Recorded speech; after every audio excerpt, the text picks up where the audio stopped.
Good morning, ladies and gentlemen. Before we start, I hope that you and your families are safe during these unprecedented times.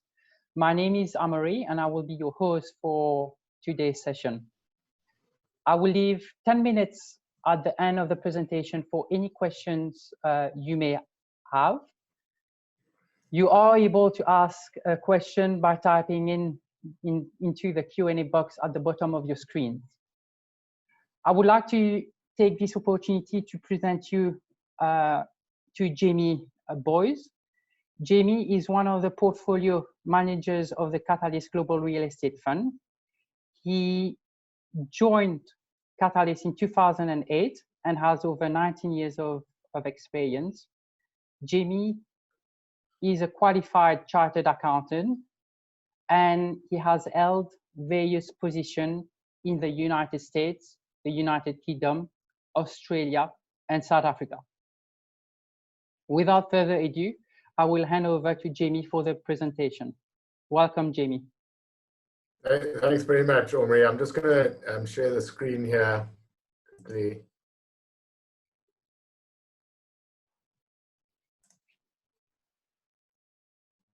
Can you see that? It's coming through. Yes, we can. Okay, great. Morning or afternoon, it seems like it is in Mauritius at the moment. Afternoon, everyone. As Omri said, I hope everyone's well and surviving during these very unprecedented times. I'm just going to today try to give a brief overview of the Catalyst Global Real Estate Fund and Catalyst a little bit as a business, and then we can dive into some questions at the moment. So it's a pretty, we've only got 20 minutes, so we're not obviously going to cover everything, but I'm going to try and cover what I think are the most pertinent things. So, just maybe 2 minutes on Catalyst as a business. So Catalyst is a specialized real estate fund manager in the public markets. We've been managing money in that space for about 20 years now. The business was founded in 2001. And the fund that we're talking about today, the Catalyst Global Real Estate Fund, that was launched in 2007. So that fund we've been running that fund for about 13 years. I actually joined in 2008 and have been so involved in being an analyst and later running this fund. So I've been with this fund for the business and with the fund for about 12 years. Just the business, very briefly, as I said, just in listed real estate, about half of it in the global developed market space and about half of it in South Africa. And then we do run 2 mandates in the alternative space, which is just under R1 billion. I've just put up a slide of the team here. I'm not going to spend too much time on it. I just wanted to highlight 1 or 2 things. The first thing is that Catalyst is, we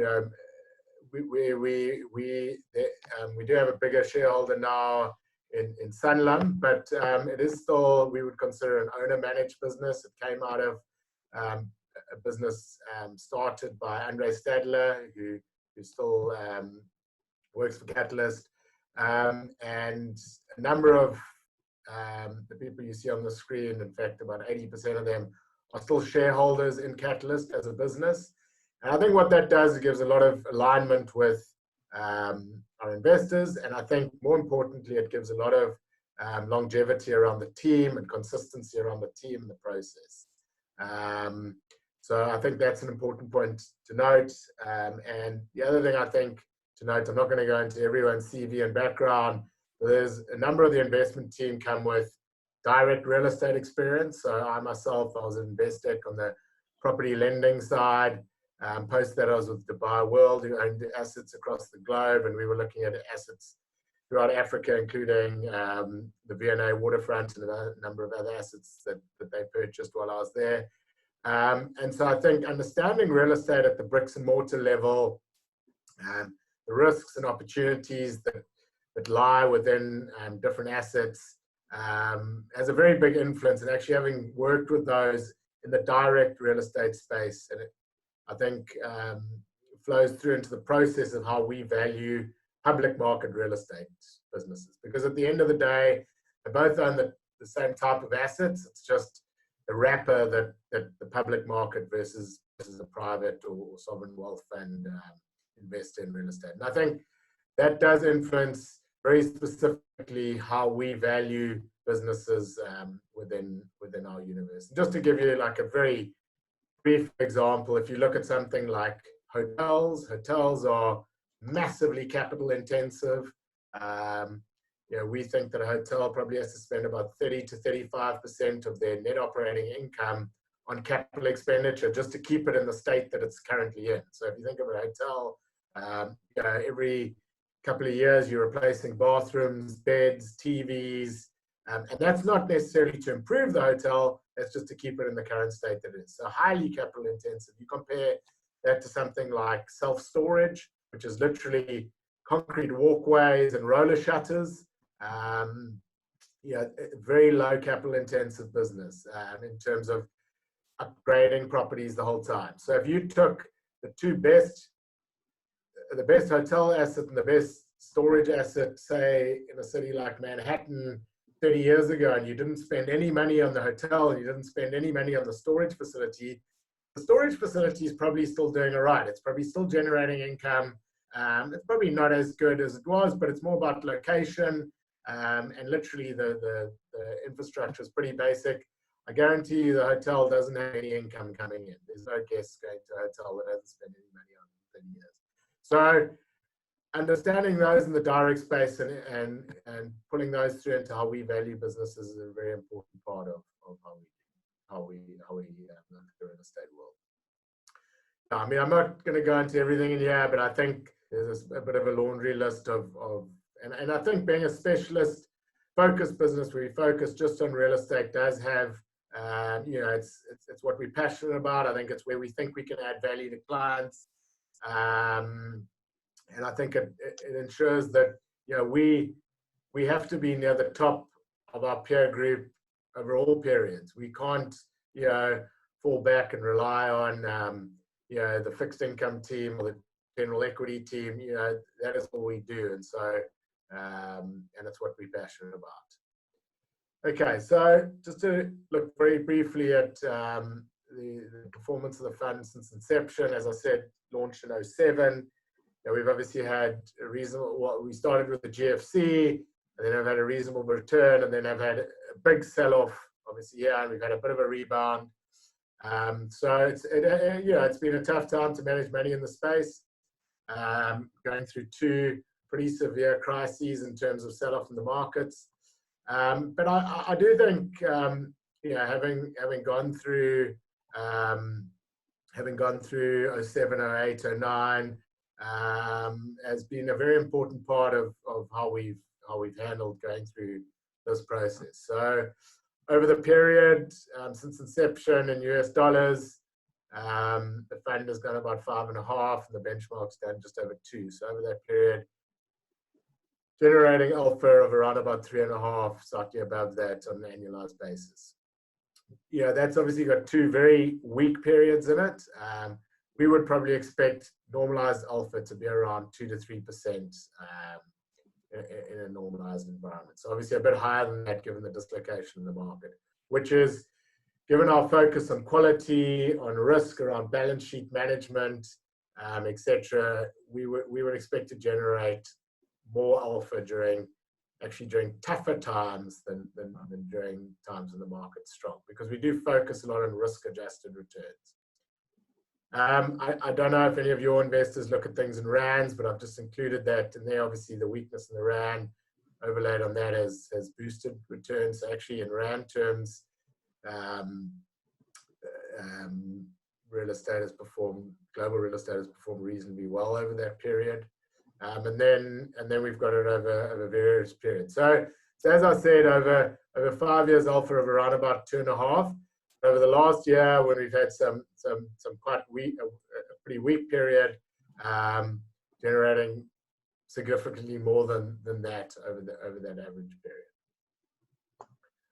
Okay, this is a slide that I want to spend a little bit of time on, and I think for me is probably something, if you don't remember anything else that I tell you this morning or this afternoon,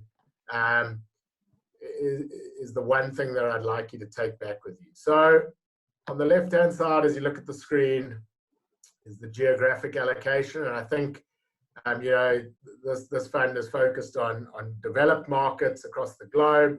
So obviously, one of your big markets being the US, but then including the UK, Europe, Western Europe, Hong Kong, Japan, Australia. Canada is actually part of the market, but we currently are not invested in, sorry, Singapore is part of the market, but we're not invested in Singapore at the moment. We just think it's on a relative basis.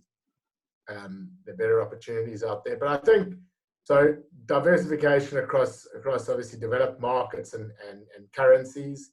I think more importantly is the right-hand pie chart, which illustrates the sectoral allocation to the various real estate subsectors. And some of these, maybe depending how familiar you are with commercial real estate, maybe sectors that you've never heard of and didn't even think were available. I think one of the amazing things is that you can access a lot of niche sectors within the real estate space in the public markets. And for us, that's a great advantage. I mean, a lot of people, they think about commercial real estate and they think about offices and retail and maybe industrial, and that's pretty much where it ends. But there's some really great subsectors that we really like. We like a lot of the niche sectors, including things like data centers, manufactured housing, some of the other resi sectors like single family housing, storage, apartments, lab space, that it's just great that you can get access to in the real estate market. So if we think about maybe on a relative basis, going through the COVID pandemic and I think, you know, we sort of try and think about it, what's going to happen over the medium term, but I think more, and what makes more difference to real estate valuations and ultimately the valuations of these companies is what happens over the longer term. Okay. So for us, if we start with the losers have definitely been businesses, hotel landlords. So, yeah, businesses that own hotels are pretty much not receiving any income at the moment. Retail, so if you think about the mall space in particular, which is more your discretionary retail, yeah, a lot of those malls are closed. They're starting to open up, but they've obviously gone through a tough time. And those two have been the hardest hit. And another one that's been hit quite hard is student housing, where obviously a number of universities have sent students home. And so although there is often a contractual obligation for those students to continue paying student housing fees, a number of the student housing businesses have let them get out of that. And so that's another issue. And if we take, say, retail or discretionary retail like malls versus student housing, just to chop them up, and when I'm talking about medium-term and long-term outlook, the malls for us, there's some big long-term issues. So the retailers themselves, so the people that rent, the companies that rent from these mall landlords, and we're a pretty fragile bunch going into this crisis. And I think a number of, you know, this will, and lack of income for an extended period of time will push some of these businesses into bankruptcy. And I think so longer term, you know, generally globally, and if we think of like the US, there's just too much retail, there's too much physical retail. You've already got headwinds that you've had for 5-10 years of things like online retail. And this is going to push a lot of those businesses into bankruptcy, and ultimately your need for physical space is going to become less. So in that business, there is going to still, we think in the future, be the need for physical retail. It's going to be far less. And those physical retail locations are going to be focused at the most productive end of the scale. So centers where you get the most footfall, the most profitable, which obviously at the moment there's no footfall, but in time that will come back. So they're going to be massive losers, and then on a relative basis, they're going to be some winners. Student housing, for example, we think is going to have a tough 2-year period, but certainly at the better universities where that being on campus is very important in terms of the relationships that you build, the connections, etc., we still think will have a place in 3-4 years' time. Sectors that have held up better and that we like a lot of the resi sectors, so single-family housing, manufactured housing, apartments, data centers. Data centers are effectively the data center warehouses that data traffic like what we're doing now would go through.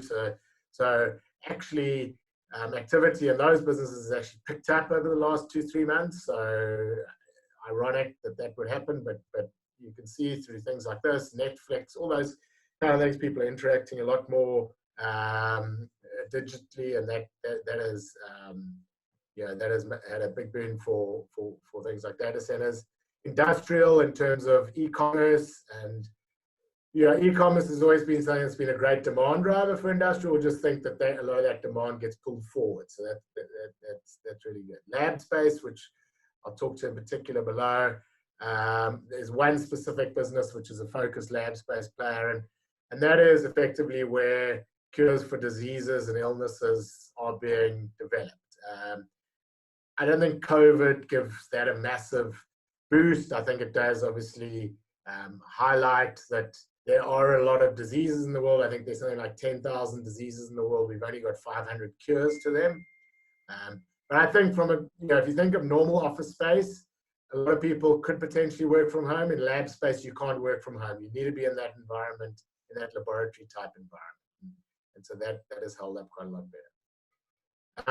There's a laundry list of what we like and don't like in the various markets. I'm not going to, in the interest of time, I'm not going to go through that in too much detail. I thought I'd just touch on 1 or 2 of our bigger holdings and what we like. So Invitation Homes is what we call single-family housing or suburban freestanding housing, as you might know it, across the US. It's actually a business that came out of the crisis in 2008, 2009. They bought a lot of houses from the banks, etc., etc., and eventually that found its way into the public market through an IPO through Blackstone. This business is called Invitation Homes. I'll just highlight 1 or 2 things why we like it. So their average resident age is about 40. If you think of the residential spectrum that's available in the public market, student housing is catering for people sort of from 19 to 24, 25.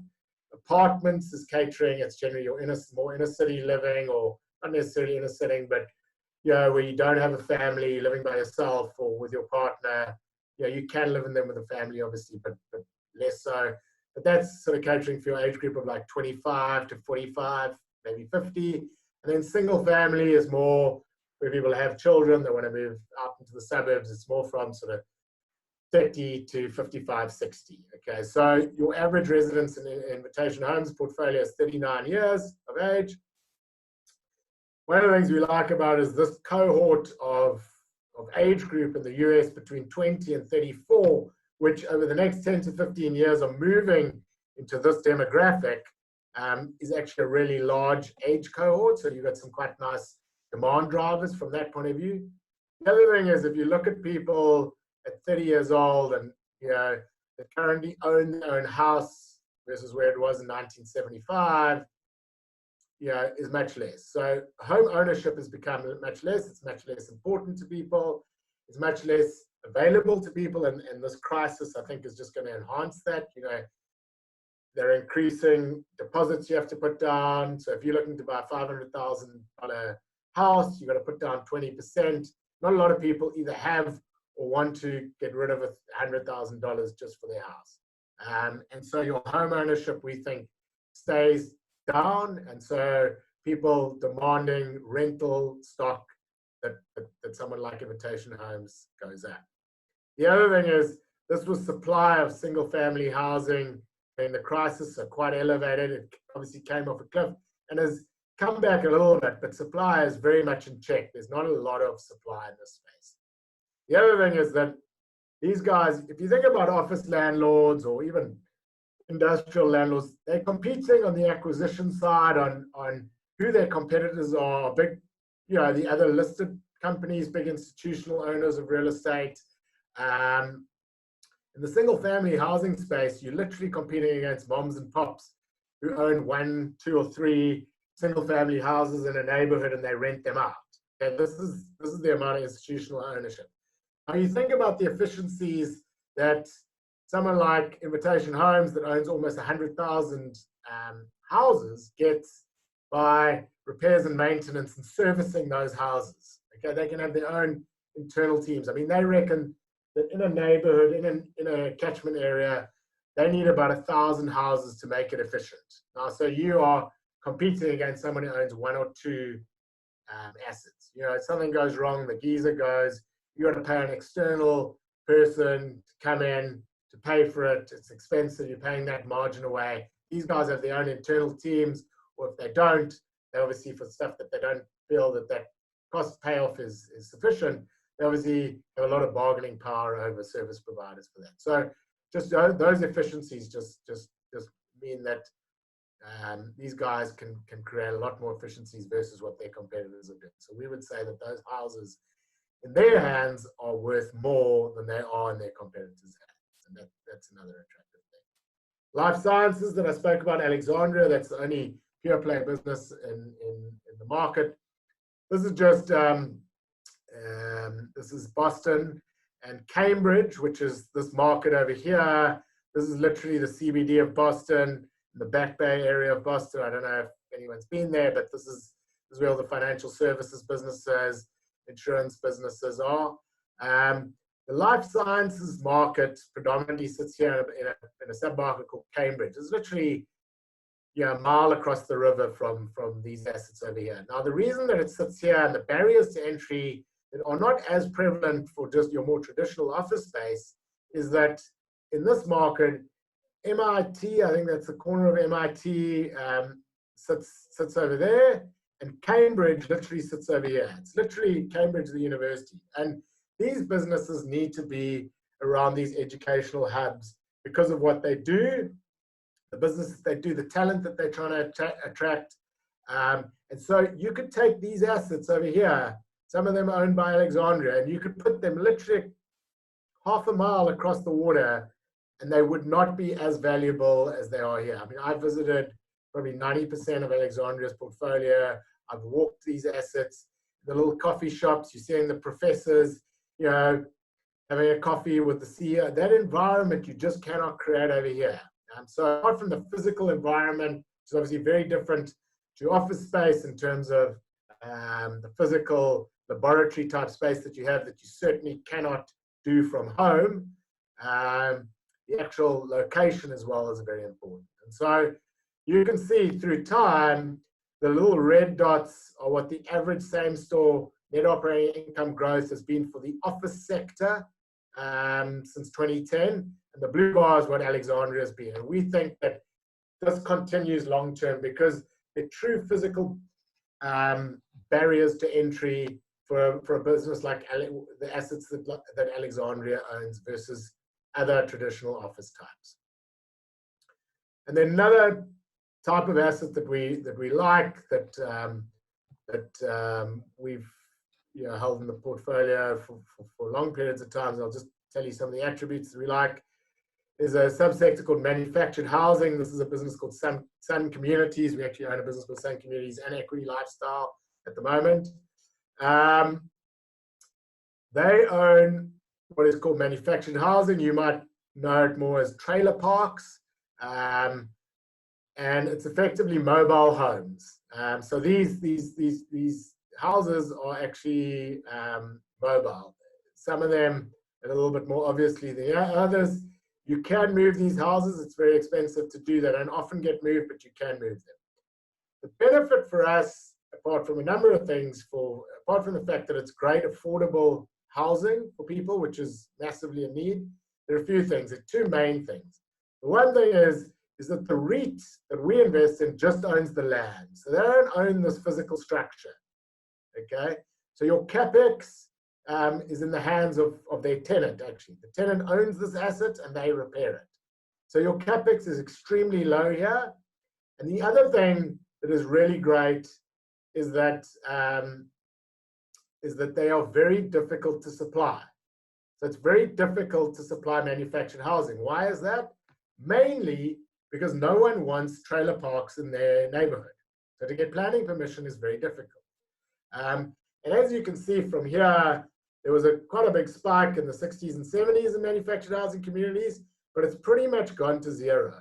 Your supply in manufactured housing over the last 10 years has been close to zero. And obviously, in real estate, it's all about supply and demand. So as long as you've got a business where there is demand, which manufactured housing does have because of the affordability of it, and you've got pretty much zero supply, that's a great place for existing landlords.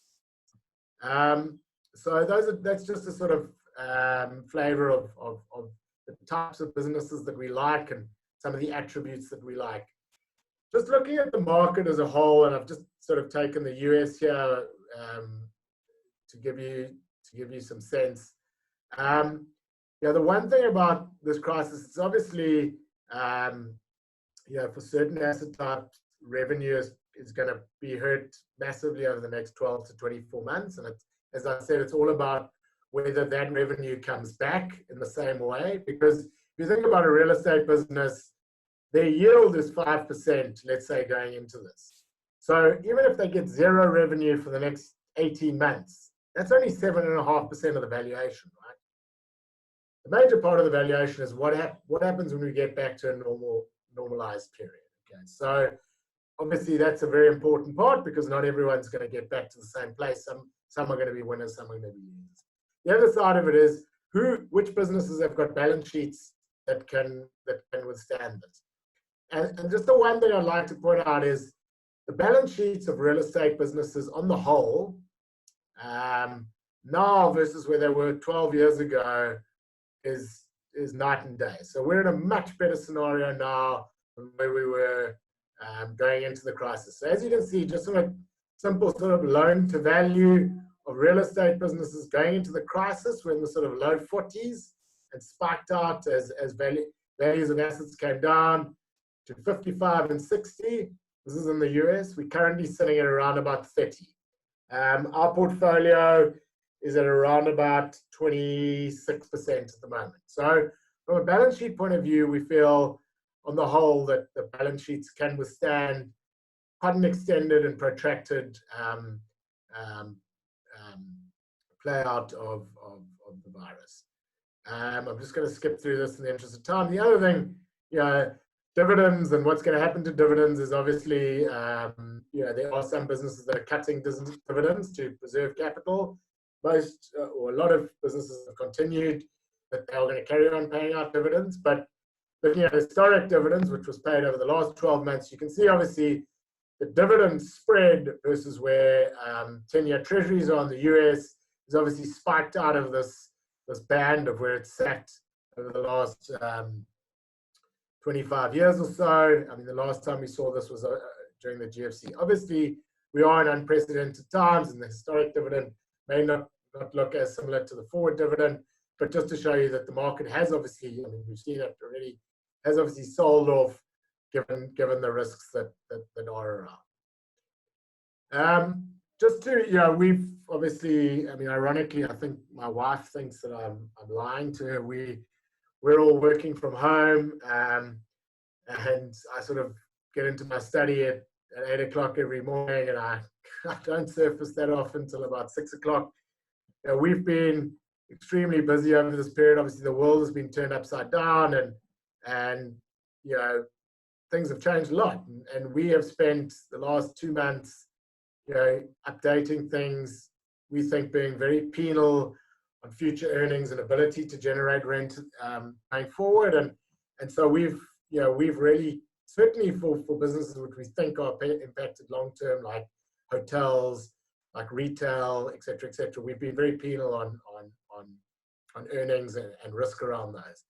Our current, just to give you a sense of where we think the market is priced, this is a number of days ago, the market has sold off a bit, so this number would be a bit higher now. Our current required rate of return for the sector as a whole in US dollars is around just over 7%. And we currently see the market as a whole, so that's the market as a whole, delivering around 8%. The number's around about 8.5%. today, given that the market sold off. So we see the market as slightly undervalued. You know, and obviously within our portfolio, we hold stocks where we see, you know, excess return in excess of the market. But so we do see value in the market at the moment, but it is obviously going to be, you know, there is a lot of uncertainty around, and I think it is going to be a volatile ride over the next sort of 6 to 18 months. But I think if you have got a 3 to 5 year view, that there, you know, there are some very good opportunities in the real estate space at the moment. Yeah, I think that's sorry, I could keep it a bit over there, but yeah, I think it's probably best to open it up to any questions. Well, thank you very much, Jamie, for that insightful presentation. I have a couple of questions that came through earlier, and yeah, let's get straight on it. Have you, since the beginning of this year, have you seen a significant outflows in your fund? Yeah, I wouldn't say significant outflows. I mean, most of our clients, I mean, obviously some of the see-through are retail clients, but most of our clients are institutional clients. That's our main focus. And so we have seen some outflows, we've seen some inflows.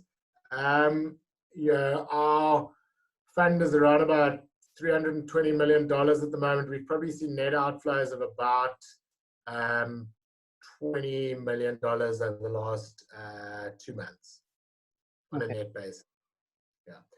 Yeah, and we've seen some clients take advantage of the dislocation as well. Yeah, and what about the inflows? So that's on a net basis. I'd say it's about 30 out and about 10 in. If I mean, I don't have the exact number, but yeah, or maybe 25 out, 5 in. Okay, great. Yeah. And then I mean, we sit with a bit of a number of our clients are South African clients, and so they hold it in multi-asset portfolios, and they actually have limits of what they can hold in terms of offshore. And so even though it's been a weak market in US dollars, in Rand terms versus what some of the other Rand investments have done, it's outperformed quite significantly, as with general equities offshore. And so they've actually, a number of clients have taken money out because they've actually been breaching those 30% limits as well, which is a bit of an anomaly in the South African context. Yeah. Yeah, thank you. And for what would you say to nervous investors who have invested into your funds during this time? What would be your advice to these investors? Yeah, I mean, I think to me, I mean, if we go back to this slide here, I think if you look at that, I mean, you know, for us, about 30% of the portfolios in residential type subsectors. We found that a very defensive income stream. You know, now more than ever, people need somewhere to live. And in a number of these developed markets, you know, there is quite a significant assistance from government in terms of businesses that have lost jobs, et cetera, so ability to pay rent, even for those people who have lost jobs, is there. But ultimately, your place of residence and food are going to be, you know, two of the last things where you're going to cut expenses. So we find that as a very resilient income stream, to the extent that Invitation Homes actually said April rent collection is tracking ahead of 2019 April rent collection, which is quite phenomenal, actually. So I think your diversification across various asset types, and I mean, I mentioned retail, but you know, our exposure to malls is very small. And obviously, everything's got a price, and we think there are some really attractively with some significant risks. Yeah, we're invested in 2 or 3 we think, good quality companies with good balance sheets. So I think the defensiveness on the whole of the income stream, I think, is more resilient than what people think when they think about real estate, and they think, oh, it's all offices and retail, and God, no one's going to the office and no one's going to the mall, so what's going to happen? I think if you look at this, it's pretty resilient. Pricing is obviously pretty attractive now. You're getting yields. Yeah, it depends what you're looking at, but on the whole, your forward yield is 5.5%, 6%. That relative to, and that's off a very depressed future base, because we're quite penal on what's going to happen over the next 12 months. And then you should get some growth of that, because that, for retailers, we say 30-40% of the rent is not paid over the next 12 months. And not all of that's going to come back in year 2022 and 2023 and 2024, but some of it will come back. And then I think that the balance sheets are so this is very different to the GFC, where we actually, real estate was under a lot of pressure balance sheet wise. And balance sheets on the whole on pretty good nick. So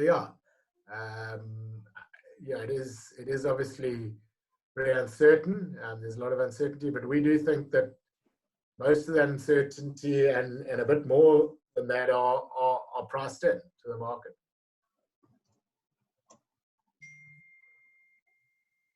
Okay, great. Thank you for that. And so I have another question that somebody asked.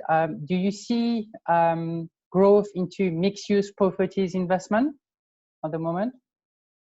Yeah, so mixed use is, if you can get it right, is a phenomenal asset type, but when I say getting it right, it's not, okay, I'm going to put a resi, a hotel, a shopping center, and an office block all together, and that's mixed use. That is mixed use, but you get it right when they interact with each other. Okay, so when they work well together. To us, one of the best developers of mixed use space in our markets, in businesses that we look at, is a business called Federal Realty. So we've got about a 1% stake in Federal Realty. So on Federal Realty's portfolio, about 70% is retail, and the balance is offices, apartments. But a number of their assets are big mixed-use schemes in cities like San Francisco, Boston, Washington, D.C. I've actually, the team between us have visited pretty much all of their big mixed-use schemes in those cities. And yeah, they do it really well. I think a lot of businesses talk to mixed use, and it's not always that easy to achieve.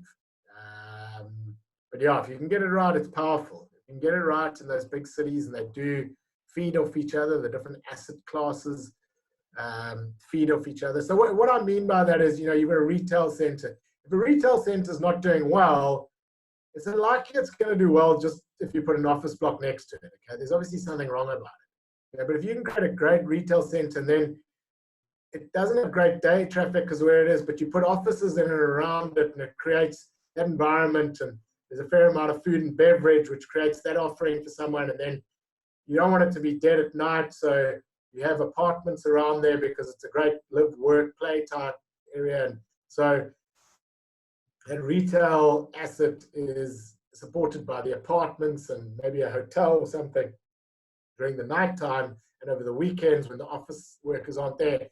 That's when you start to get the complementary play off with each other.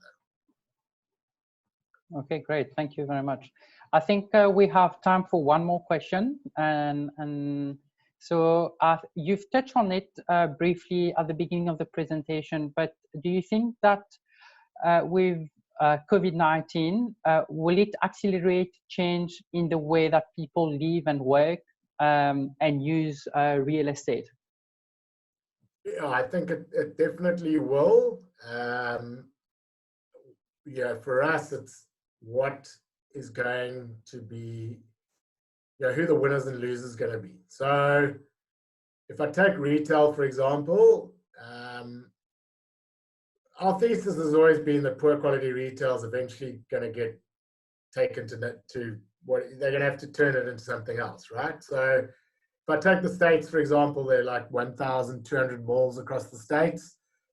In 15, 20 years' time, our thesis was always that they're only going to be 250 to 400 malls, okay? And they're going to generally be the better quality malls, right? In the densely populated areas with high income spend, et cetera, et cetera. But that was going to take 15, 20 years. That process probably gets accelerated now, right? Because,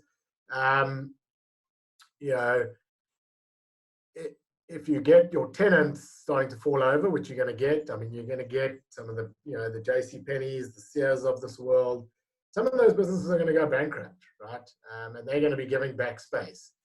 In a poor quality center, it's going to be very difficult to relet that space. In a great quality center, it's going to be difficult, but you will probably be able to do it. And retail is all about being next to other good retailers, right? You don't want to go into, tenants want to be where other good tenants are because they create the shoppers to come there. So if you are the hairdresser sitting outside the Apple store, you rely on the foot traffic from the Apple store for people to go there, or the jeweler, or whatever it might be.